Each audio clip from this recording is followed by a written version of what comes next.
We cannot pretend that a man pretending to be married to another man will stop there. You cannot allow for marriage to be redefined to include two men or two women and imagine that it will not also include eugenics.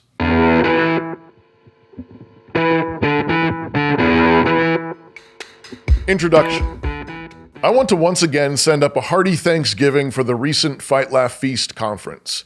Gabe, our fearless water boy, did yeoman's work behind the scenes, as did his small army of helpers, particularly Anna, as well as his mom, Miss Penny, and others. There was a large team of local volunteers that helped with security and crowd control and manning registration. There were many enthusiastic vendors and booths and podcasts, and thanks to Garrison for coordinating that. Thanks to our boy Adrian and his camera crew, along with our producer Neil, making all the sound and video tech run seamlessly and capturing all the recordings. Huge thanks to the speakers who brought the fire, Pastor Doug Wilson, Jared Longshore, Ben Merkel, George Gilder, for Mrs. Nancy Wilson and Mrs. Becca Merkel for jumping in with their husbands for that roundtable discussion with Chocolate Knox about the power of stories and building family culture, and for Gabe jumping in to give that final charge at the end. Another unique part of our conference is the singing. Largely a cappella psalms and hymns led by Aaron Snell. Big thanks to Aaron, especially for fighting through a cold. I'm also really grateful to Jason Whitlock and Megan Basham for joining us on the live show to talk about the role of journalism in our current cultural moment and our need for Christian courage in our news reporting. Of course, we see God's kindness in all of this, from the venue to the weather, to all the attendees, to the talks, to the singing, to the fellowship, to the sponsors, and to all the kids and their parents who popped balloons at various points throughout the festivities. God is good. God is very good. Thanks be to God. We are very pumped for next year's conference, The Politics of Six-Day Creation at the Ark Encounter in Kentucky, October 12th through the 14th, 2023. Put it on your calendar now, start saving your pennies and nickels, and plan to bring your whole family. The venue holds a little over 2,000 people, and our prayer is that it will be sold out and packed to the gills with rowdy Christians hungry to see the Lordship of Christ extended to every square inch of this world. One final thought. One of the striking things that Jason Whitlock said on our live cross-politics show at the conference in Knoxville was that he was willing to die to protect children from drag queens. He said that this going into schools with teachers in order to talk to kids about their gender identities is awful. Their childhoods are being stolen from them. And of course, frequently that sexualizing turns violent when the confusion escalates into irreversible trans hormones and surgeries. Jason said that what they're doing to the kids is worse than slavery, and therefore he's willing to die to protect children from this abuse. He also acknowledged that we're living in a war zone of sorts where the culture war often breaks into our families and loved ones.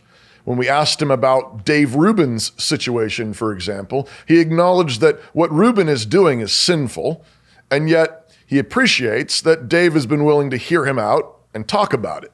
Jason also noted that the issue of gay mirage even touches him personally through individuals who are very close to him, bringing tears to his eyes at one point during the show. While Jason noted that he also struggles with certain sins, Chocolate Knox was quick to point out that there really is a difference between the harm different kinds of sins do in the world. Every sin deserves God's judgment, but there really is a difference in damage that different sins do to ourselves, our families, and our society. And Jason was quick to agree.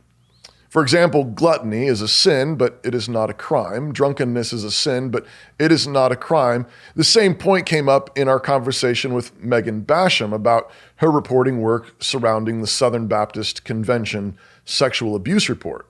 She noted that one of the central stories of the report relied on an adult woman who had carried on some kind of affair with a married pastor for a number of years, and only years after it had ended, called it an abusive relationship.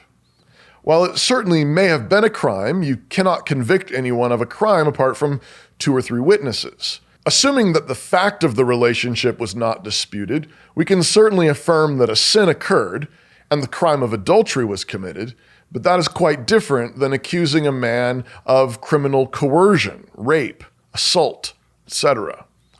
This is why we desperately need a return to biblical law.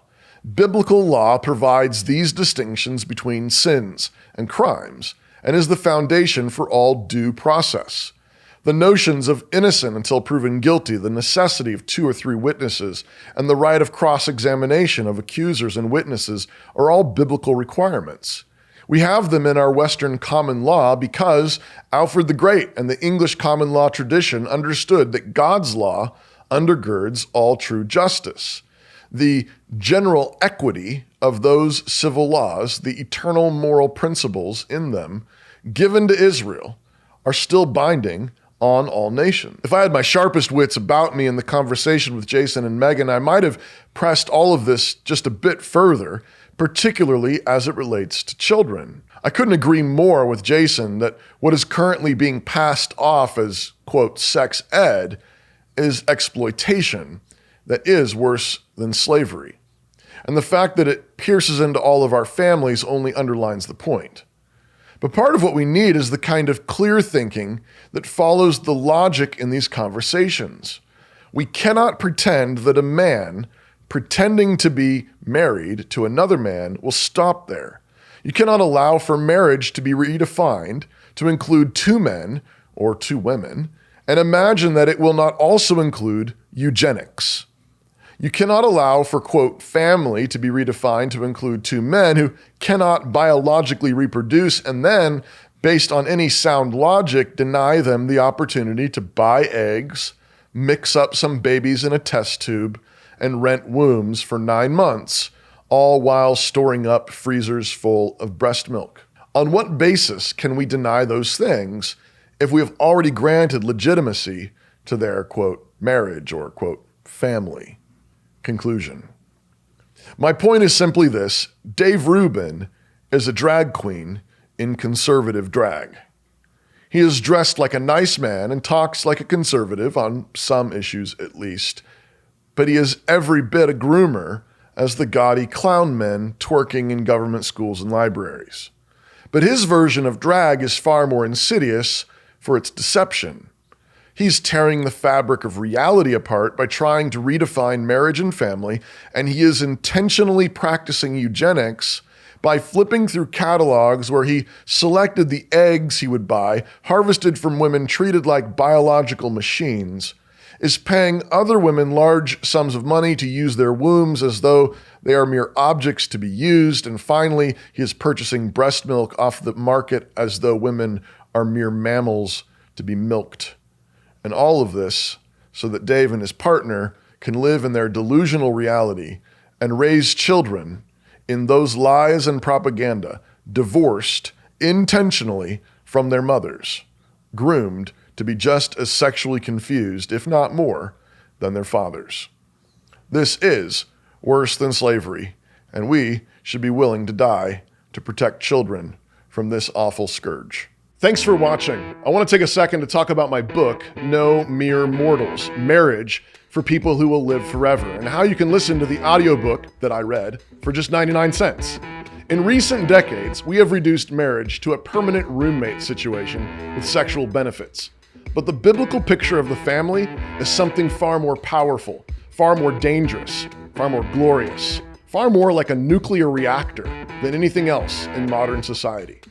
I wrote No Mere Mortals to show how husbands can lead their wives, how wives can follow their husbands, and how both together, building on the firm foundation of Jesus Christ, can shape future generations and the world. The audiobook is now available at mycanonplus.com. If you haven't joined Canon Plus yet, you can get your first month for just 99 cents for using promo code TOBY99.